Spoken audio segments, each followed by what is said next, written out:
Welcome to the Reality Revolution. I am your host, Brian Scott.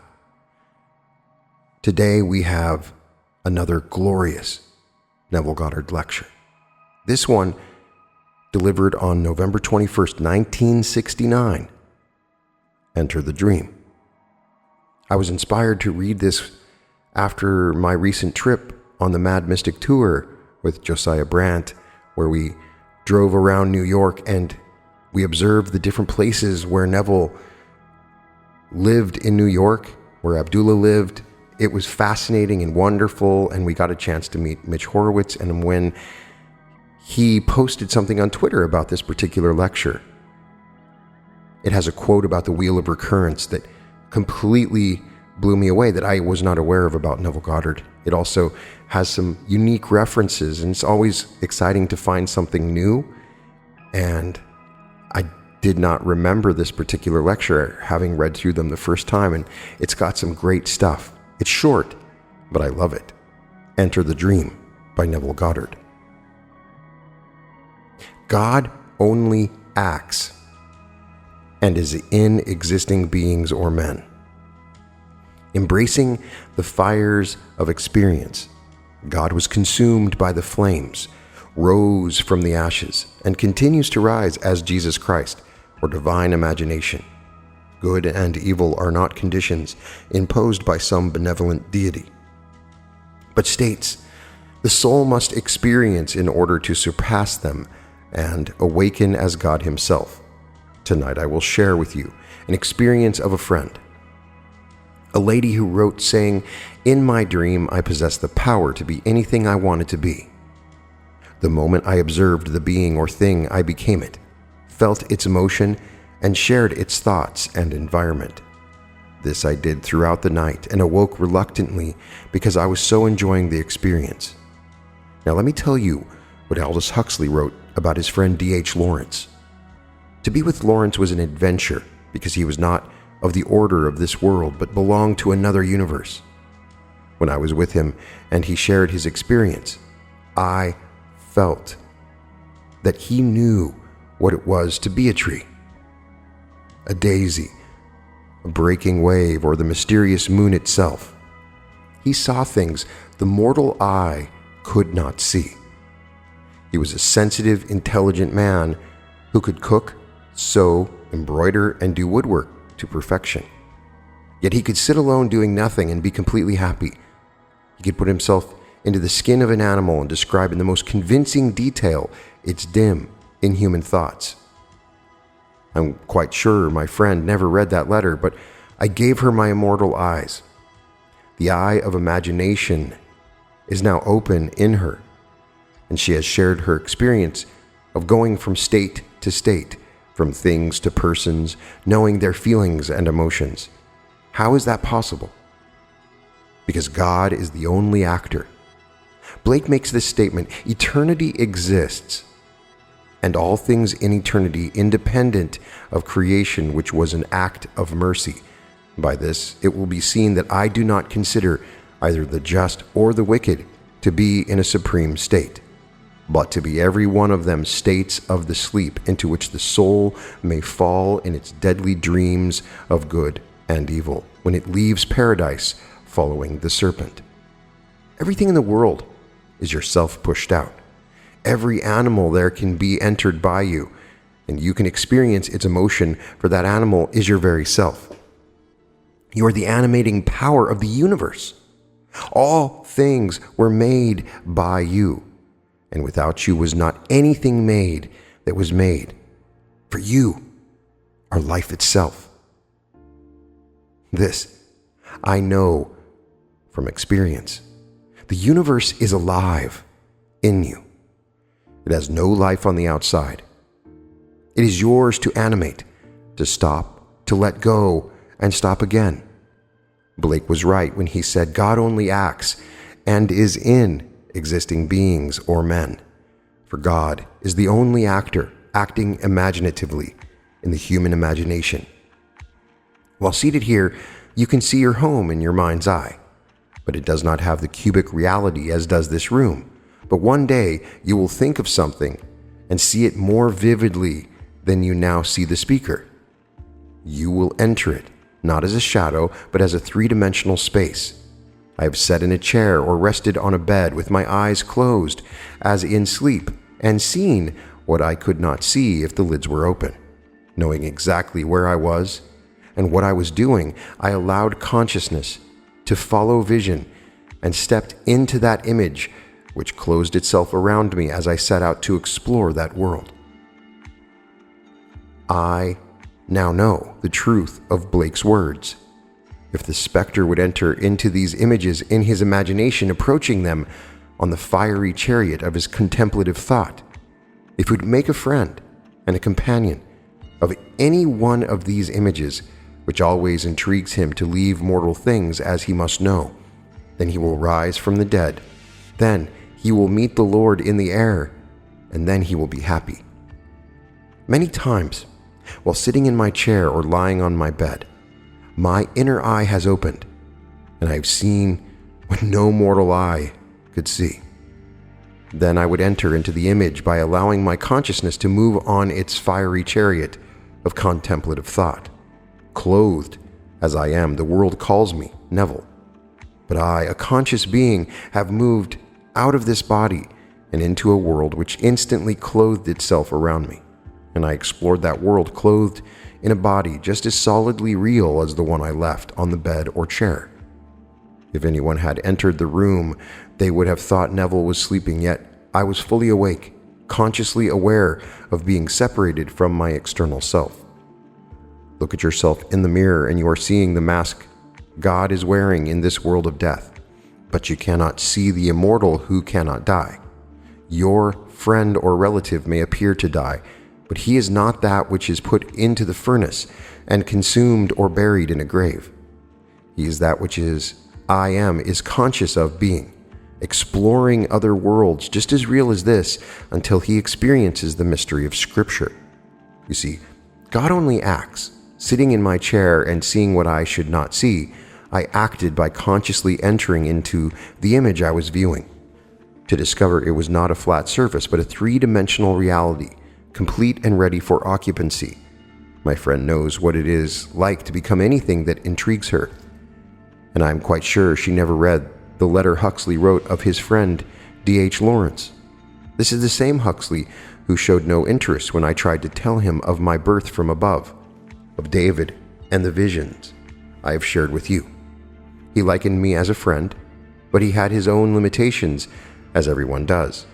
In a certain social world, if you pronounce a certain word differently, you are catalogued as one who is not in, as it were, and Huxley would not listen to my visions because I did not speak as he thought everyone should. I could have told him things beyond the wildest dreams of his friend D.H. Lawrence, but because of his little stumbling block, Aldous could not hear my words. But I tell you, who are seated here tonight, you are the only God. You will know this from experience, for the day is coming when, instead of seeing your thoughts in your mind's eye, you will see them three-dimensionally, just as you are now seeing the speaker. When the eye of imagination opens, you will instantly move into the thought, whether it is regarding something that took place 10,000 years ago or exists in what you might think to be the future. I tell you, there is nothing that is not here and now, ready for you to enter and become one with.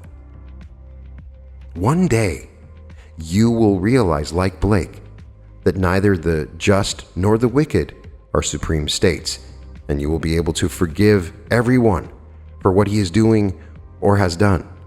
You will know that although his action seems horrible, based upon this level, he is expressing a state and must do as the state dictates. Good and evil are simply states of experience through which the soul of man must pass in order to awaken to the being that he really is. He must embrace the fires of experience and be consumed because he can rise from the ashes to be one with the being who sent him. I can't tell you the thrill that is in store for you when the eye of imagination opens, for only then will you be actually seeing for the first time, And when the ears are open, you will hear what no mortal ear can hear, as you see what no mortal eye can see. A week or so ago, I went to an office regarding my Medicare, and I was asked to prove that I could be 65 on my next birthday. I knew that at one time I had obtained my baptismal certificate, but I hadn't seen it in years and had no idea where it was. 2 nights ago, about 1:30 a.m., my divine brothers said to me, "Your baptismal certificate is in your wallet." I awoke, opened the dresser drawer, and there, inside a wallet my wife had given me back in 1938, was the baptismal certificate I had obtained in 1924, when I needed it to go to London during my dancing career. So I know that when the eye and ear of imagination is open, every desire of the heart will be seen and heard. That is your destiny. I say, you are God, the only actor in this world. No matter what you imagine, God is acting. He is the only actor acting by imagining. You can imagine anything, cover the act with faith by believing in its reality, and it will come to pass. When Blake spoke of eternity in his statement, "Eternity exists, and all things in eternity independent of creation," which was an act of mercy, he was referring to the little garment of flesh and blood you wear. Your garment it is eternal. It is a garment that anyone can and many will wear. In my case, this is a garment in which one awakes. I am not the garment called Neville, any more than I am any part I ever played on Broadway. I was in 6 plays, but I never was the characters I played there, but simply the actor. And so it is with God.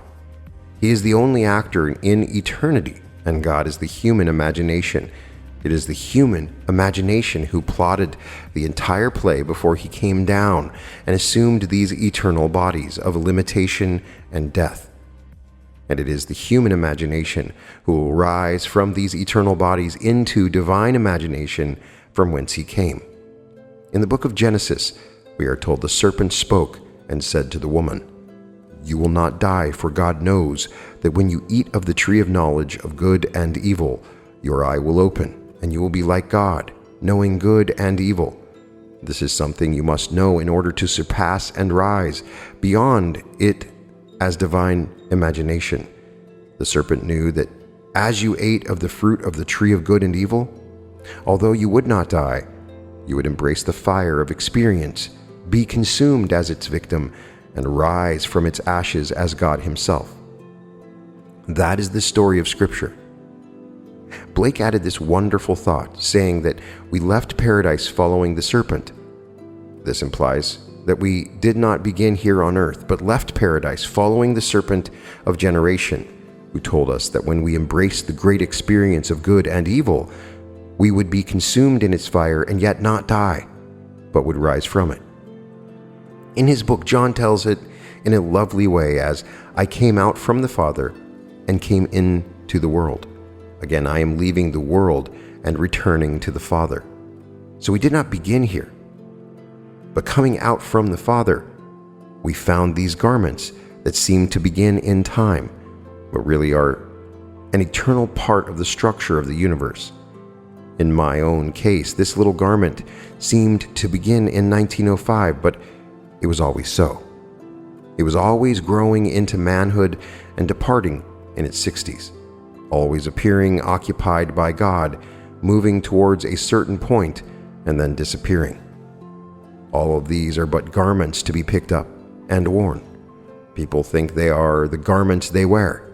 That is because they do not know who God is, for he is in the one who is wearing the garment. It is God, your own wonderful human imagination, who acts and is in existing beings or men. There is no other God, no other actor in the universe. If you want to test God, you may. Your immortal eyes and ears need not be open to test your creative power.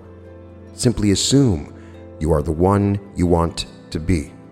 Remain faithful to your assumption, and although everyone and everything denies it, you will become it. It does not matter who you are or what the world thinks of you. Anything is possible to the eye of imagination. As I mentioned earlier, had Aldous only listened to my message rather than my English, I could have told him things beyond the wildest dreams of D.H. Lawrence. But I am a colonial in his eyes, and like all Englishmen, the colonials are looked down upon. If you don't speak with the Oxford or Cambridge accent, you are a colonial in their eyes and not one of the boys. If Aldous had only listened, I could have told him what it was like to not only be the wave, but to be the ocean. When I was but a boy, years before puberty, in fact, it stopped at puberty, I would know the night it was going to happen and was afraid to go to sleep. It was marvelous to be the ocean, but to be the breaking wave, a small portion of my being, was frightening. I, the ocean, would toss myself, the wave, into the skies and then catch myself upon my own bosom as I fell. This experience would happen to me once a month over a period of years. I could have told him what it was like to be infinite light with no circumference, but my accent put barriers in his mind and he could not hear me. This is true the world over.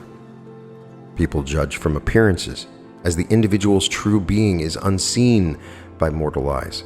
God comes to us, unknown and unseen, but in his own wonderful, mysterious manner, he lets us discover who he is. And when we do, it is in a first-person, singular, present tense experience. I'm not trying to flatter you when I tell you that you are God. Everyone is. The one who murders is one with the one who is murdered. The rapist is one with his victim. These are all God's experiences of good and evil in order to surpass good and evil and rise as divine imagination, who is God himself. You and I came down and, embracing the fire of experience, we have been consumed by it. Many a time the little garment that we wore turned to ash, and from that ash we found a new body, just like the old one, only new, healthy, and wonderful, with not a thing missing to be consumed once more. And we will keep on being consumed, one after the other, until that moment in time when we rise as the Lord Jesus Christ, who is God himself, to be consumed and restored no more. So when Blake said, God only acts, he really meant it. God not only acts, he is the only actor. And you begin to imagine God is acting, and what you imagine will happen. I was late getting here tonight. A friend came for lunch yesterday who, knowing the friend who brings me here every week, said, "Isn't he unreliable?" And I immediately answered, "No, never." She didn't want to hear that, and is a very intense lady who knows how to reach him. Today, for the first time, my friend called to say he couldn't make it. An intense imaginal act produced what the lady wanted to hear, but she will never get the satisfaction of hearing me say he was ever late or did not come. These are people in this world whose surface veneer appears to be altogether wonderful, but below that surface there is an intensity, and they do not know that they are only hurting themselves. She can't touch me, although undoubtedly she has tried, but if she did, it would boomerang in a way she would not know. I love her dearly, but she is intense and also of the same school that if you are not of a certain physical background, you're not in. I've told you unnumbered times that I have no feeling towards any aristocracy in the world. Though I speak of being a descendant of Abraham, it is not after the flesh, but after the spirit. For in the state of Abraham, I believed the story that was told me before that the world was. There is no physical aristocracy, only the aristocracy of the spirit, consisting of those who are called and embodied into the body of the risen Lord. I could tell her this forever, and she would not understand. She believes in physical aristocracy, and there is none. Do not allow anyone to try to impress you with his greatness relative to yours. I have never been able to feel anyone to be my superior. Physically, yes. They can knock me down with one blow. Intellectually, yes, no question about it. Financially, certainly. But I cannot meet anyone that I believe to be my superior. He may be an intellectual giant, a mathematical giant, a musical giant, a giant in 1,000 ways, but that does not mean I feel inferior to him. I was amused today when I looked at my baptismal certificate. My father's occupation was listed as a meat vendor. He had a butcher shop.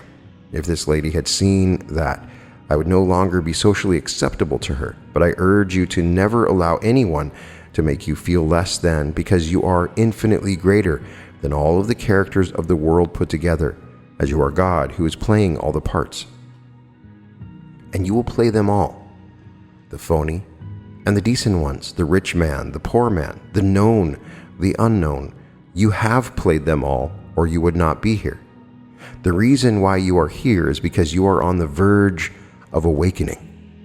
And you will awaken from the dream to discover that you created the play. And finding no one to play the parts, you have played them yourself. And when you have played them all, you will awaken by a certain definite series of events that takes place within you. Then the inner eye and ear will open, as mine did this morning, when the brothers told me where to find my baptismal certificate. I do not think I've looked in that wallet for 30 years. I do not carry a wallet. I do not drive, and my wife carries the money and gives me whatever money I want. So what could I do with a wallet? Yet the crumpled little yellow page was there, just as my brother said it would be. I tell you, there isn't a thing that does not exist now and here.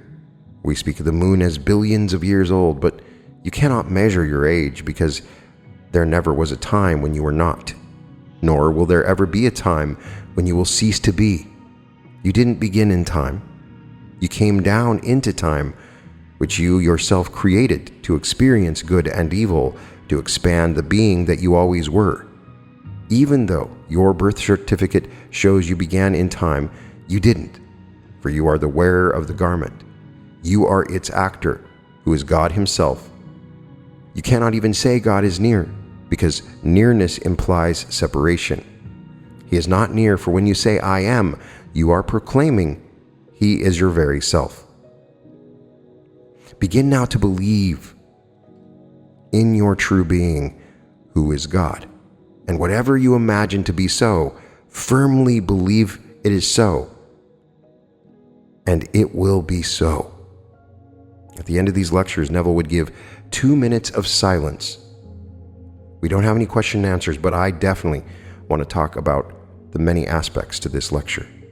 Let us go into the silence.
So if you've been listening to these lectures with me so far, I don't know how many of them that you've listened to. We've definitely read hundreds at this point, and we've read books, and we've learned a lot about Neville Goddard. And it's so funny. You come upon a lecture given in 69 after he's given hundreds of lectures before. And I believe we're getting some new information and some additional information from what we knew before. There's so many things we can take from this. First of all, to start, Aldous Huxley is mentioned in the episode where Neville Goddard tries acid and says he didn't really like it, but he does acid with Aldous Huxley. So you get a feeling from this lecture that he was sort of offended by the way Aldous Huxley sort of disregarded him, saying that it was the way he talked. If that's true or not, who knows? But it clearly bugged Neville Goddard enough to mention it. They mentioned D.H. Lawrence. D.H. Lawrence wrote about magic, and in fact wrote about the banishing ritual that I've taught in a previous episode. It's the same banishing ritual that's mentioned in the Law of One. They refer to the D.H. Lawrence book. D.H. Lawrence is amazing. Very succinct and easy teacher of magic in a variety of different ways. Another interesting line that pops up at the very beginning, he says, "I'm quite sure my friend never read the letter, but I gave her my immortal eyes." So Neville gave her his immortal eyes. Now, is he implying that God did? But there's this line here where he says, "I gave her my immortal eyes. The eye of imagination is now open in her, and she has shared her experience of going from state to state." And there's a small chance that Neville had given her his immortal eyes so that she could take a look at things that existed around him. Now, Neville talks about going into the consciousness of an image and sort of expands upon it here and says that right now, when we think one-dimensionally flat. But there will come a time, instead of seeing your thoughts in your mind's eye, you will see them three-dimensionally,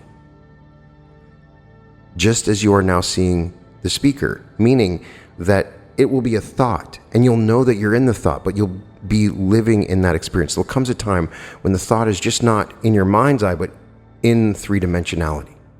He continues to go back to the teaching that God is acting. God is the only actor.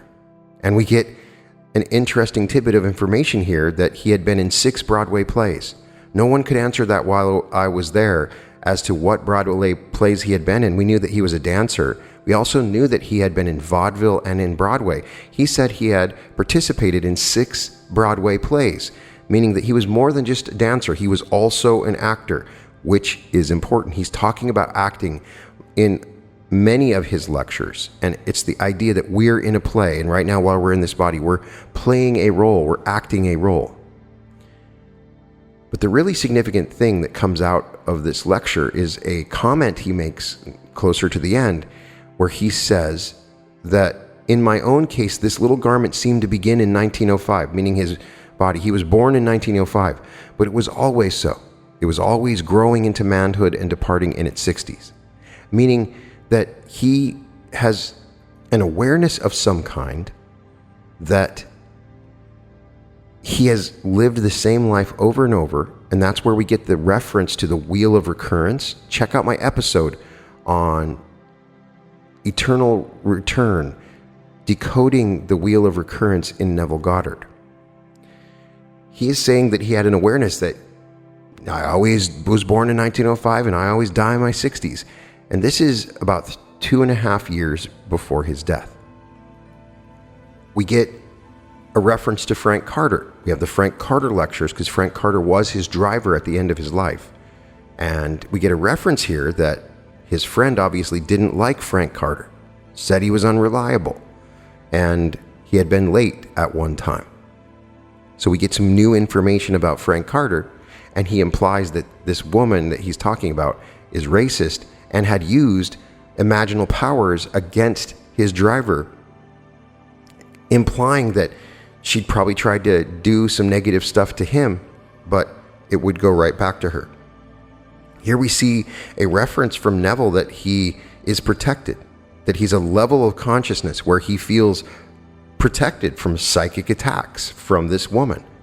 And the final thing that's interesting is a reference to his divine brothers who speak to him about his baptismal certificate. Now, this is the first time, he might have mentioned it before. He's referenced communicating with other people in the sort of afterlife, like William Blake and Paul, and saying that he spoke with those people. But here we get an idea that perhaps Neville did have spirit guides.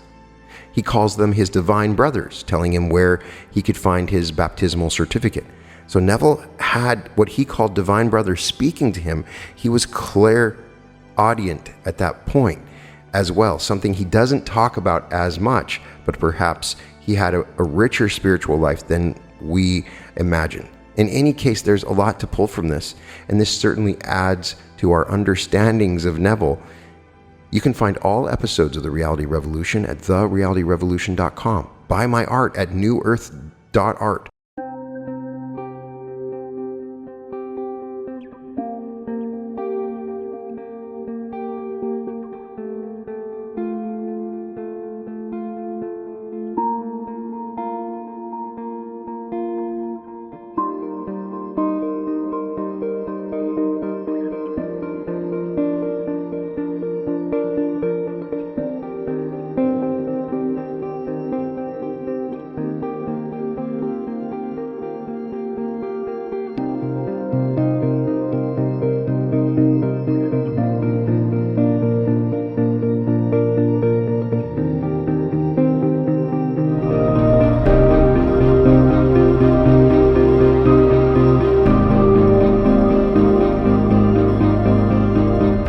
Welcome to the Reality Revolution.